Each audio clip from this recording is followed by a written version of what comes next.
So hello everyone. We're going to start learning some R today, R programming language. So we're going to look at R. So R is a tutorial in which we're going to start off learning what exactly is R. R is an open source tool. That means you can freely download it. It is also a cross platform compatible language. So across whether it is Mac or Linux, you can download it and it is compatible, and it's a great visualization tool. So there are various visualization packages here. We'll be looking at ggplot2 and other visualization techniques, because visualization is an integral part of data analysis. Yeah. So whenever we are doing data analysis, after the initial look at the data, we visualize the data to understand the data. Okay. And R is also used for data science and machine learning tasks. So whatever algorithms we'll be learning, we'll be doing in R. We'll also start by doing statistics in R. So, so we say that the visualization tool, it's an open source tool, it's a data science tool, and it's a cross-platform compatible tool, whether it's Linux or Microsoft or R or Mac. So since R is an open source programming language, you can download it for free and start to learn R programming. And if you already are an expert in R programming, you can contribute to our community by creating your own packages within the entire community, right? So you can add your own innovations to existing set of libraries in R. Since R is cross-platform compatible language, you can run the same R code in multiple operating systems. So let's say you are using Windows systems, but your client has a Mac. You don't have to worry at all because your R code will run without any problem on your client's computer. Then visualization. R is a great visualization tool. It provides multiple packages such as ggplot2, ggviz, and plotly, with which we can create stunning visualizations. This is one of the major reasons why people learn R programming. And when it comes to visualization, R is far ahead when compared to Python also. Then R with the help of R, you can implement various machine learning algorithms such as linear regression, which we'll be studying, and decision trees and naive Bayes, and all other machine learning algorithms can be done in R. Going ahead in this R tutorial, we'll see which companies are using R for and for what purpose. So with R, we can perform statistical analysis, data analysis, as well as machine learning. We can create objects, functions, and packages in R. So we will be learning what is an object, what are functions. So we'll try to create our own user-defined functions. R is a platform independent and can be used across multiple operating systems that we just saw. And R is free owing to its open source GNU licensing and can be installed by anyone. R consists of robust and aesthetic collection of graphical libraries. We just saw ggplot2 and plotly and many more. And R is widely used by various industries. Only academic avenues in the past made use of R. So R was actually now the company which was extensively doing R was acquired by Microsoft. So now Microsoft also has a great contribution maintaining CRAN, where all the libraries are maintained of R, right?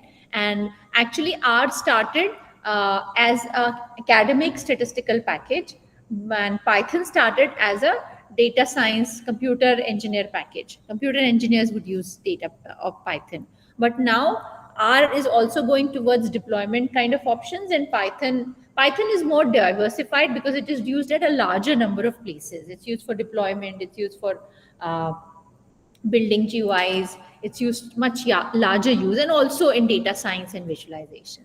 Some of the statistical packages are better in R than in Python because academicians started using it, because statistics, R was developed for statistics and then later on moved into data science and machine learning, right? So then the most profound industry that makes use of R is now the data science industry, and the several underlying industries that comprise it, like health, finance, banking, manufacturing, and many more. So there are many millions of jobs openings for R worldwide, and roles like data analyst, business analyst, data visualization experts, and business intelligence experts. So we have some unique aspects like we discussed: graphical libraries, its availability, it's cost free, it has got advanced statistical tools, the tools. The job scenario is good. There is a customer support service. So if you have a problem, you are stuck, you can Google. So there's a whole lot of community who is using R, so you will get an answer very easily. Some like Julia is a language in which it is good, but there is not a very well enhanced community available. So if you get stuck, you go to online, you don't get answers. But in R and Python, it's very easy. The first search results that come in are mostly correct for your answer. And portability we just saw. So now there are more than 10,000 packages in R's repository. And with these packages, one can make use of functions to facilitate easier programming. It is an object-oriented programming and with generic functions. We'll try to understand what is an object-oriented programming. And R is a comprehensible programming language with supports for procedural programming, procedures one by one. Then being an interpreter-based language, R produces a machine-independent code that is portable in nature. Furthermore, it facilitates easy debugging. So debugging is very easy if there is an error that comes in.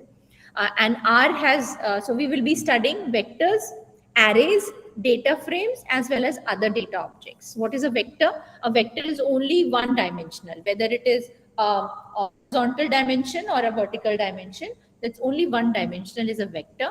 An array has two dimensions. It has both rows and columns. Okay. And the data frame is again a row. You can imagine a data frame to be an Excel file in R. Yeah. So when we want to use something like an Excel file and we want to save data in rows and columns, it's a structured data. We talked about structured data now. So when we want to save in a structured row and column table wise, then we convert our data into data frames in R. And then we can use a particular row. We can extract a particular row. We can group row wise. We can extract a particular column. We can sum up a column just like we do in Excel. So we can do all that in R.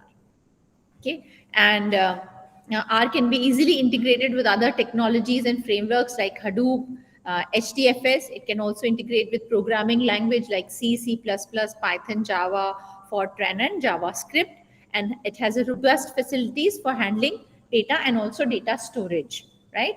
And as discussed, R has an extensive community support that provides technical assistance, several seminars, boot camp, how to start, and it is an easy language to learn. So R is cross platform compatible. So if R is used in companies like Google, Facebook, Airbnb, LinkedIn, IBM, Twitter, Ford Motors, Microsoft, and the list is endless. Yeah. So like we mentioned, statistical analyst, data scientist, machine learning engineer, all of these use R. Yeah. Okay, so what we'll do is we'll start using R now. So we'll go to R. You've all installed R? Okay. I'll.